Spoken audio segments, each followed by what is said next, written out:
Much to the chagrin of savers looking to safeguard their money and create a predictable retirement, the topic of today's show revolves around a practice used by Wall Street which is uncertain at best.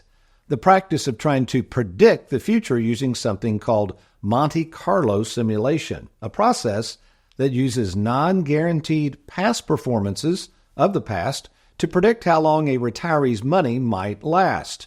Pretty scary way to plan for retirement, don't you think?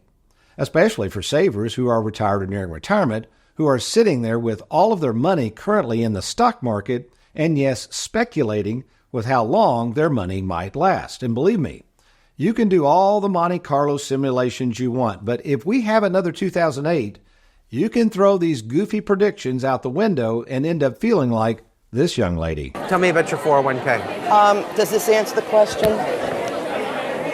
This is what it was in 2005, 2007. You're down below 2005. Right. Another one went down almost $40,000. One was Right. 88,000, and then it went down to like 50. So why would a saver, any saver, particularly those who are retired or nearing retirement, take a chance on one day possibly witnessing their 401ks becoming 201k plans by relying on Wall Street's Monte Carlo simulation theory? Some might say a saver would risk their life savings because they are greedy for more. Me, I think the explanation for savers taking all of this unnecessary risk falls on the side of the fear of missing out, or what the world calls FOMO, or a practice the Bible refers to as coveting, which is the desire of wanting something else that someone currently has that you do not. This affliction of desiring things you don't have because others do is so serious that God put it front and center in his commandments of don't do's. We see this in Exodus 20:17, where he plainly states, do not covet. Interesting that it's not the possibility of coveting the stuff of complete strangers that God warns of, but the coveting of those closest around us. That's right, our neighbors. And while I can't remember the last time I coveted my neighbor's donkey, I must admit that seeing my neighbor pull into their driveway in that brand new SUV sure conjures up some coveting. The problem and potential danger of coveting is it exposes the worst sin of all, and that being jealousy. Jealousy in what others have that we don't. Jealousy not only torments our souls, but oftentimes prompts us to do or say things that, one day later we regret. I see it all the time in the financial world and those wishing to retire worry-free.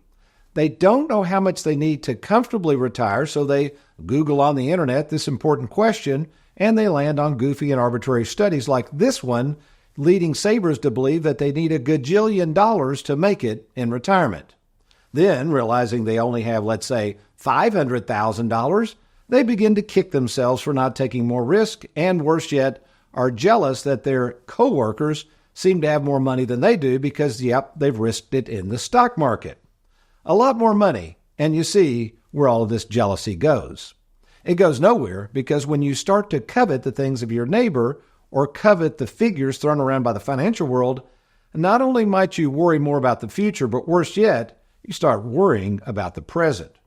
So how do you overcome coveting? Well, we got to turn to Ezra 10:11 that tells us to first, when feeling this coveting feeling come upon us, to make a confession to the Lord, the God of your fathers, and then do his will, which is not to covet.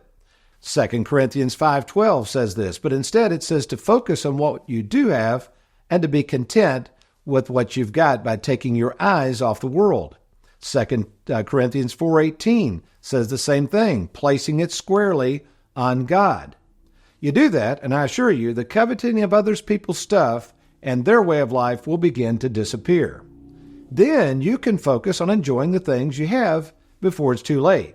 And that's some of the good news that certainly you can take to the bank. Thanks for watching. We hope you enjoyed that video.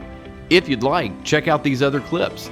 And be sure to hit that like button and that subscribe button for more videos.